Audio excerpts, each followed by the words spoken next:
બરોબર ગામના ખેડૂતો અને ભાઈઓને બહેનોને ડિટેન કરી રહ્યા છે. અત્યારે પોલીસ સ્ટેશન લઈ જાય બરોબર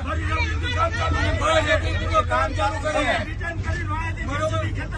અમને યોગ્ય વળતર દેતા નથી. ટેલિગ્રાફ ઓથોરિટી પ્રમાણે કંપનીને ઓથોરિટી એ સંપૂર્ણ વળતર દેવાનું, તેમ છતાં કોઈ પણ વળતર દીધા વગર બળજબરીપૂર્વક કામ કરી રહ્યા છે અને ખેડૂતોને ડિટેન કરી રહ્યા છે.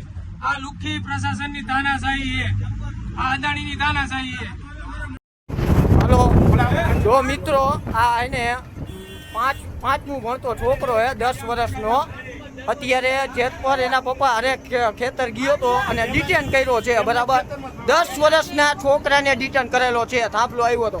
હવે આ છોકરાને જોવો બિચારાને બરાબર કેવી પોઝિશનમાં છે. ધક્કો મારી કેવી રીતના તને બતા લીધો? જબરજસ્તીથી ધક્કો મારીને અંદર બે આવ્યો છે બસમાં બરાબર. એટલે આ મિત્રો તાનાશાહી હાલે છે પોલીસની. માળિયા પોલીસ સ્ટેશન પહોંચી ગયા માળિયા પોલીસ સ્ટેશનમાં અમને પહોંચાડી દીધા પેલી બસવાળાને અહીંયા. હજુ સુધી તમે અમારી ચેનલને સબસ્ક્રાઇબ નથી કરી તો અત્યારે જ ન્યૂઝરૂમ ગુજરાતને સબસ્ક્રાઇબ કરો.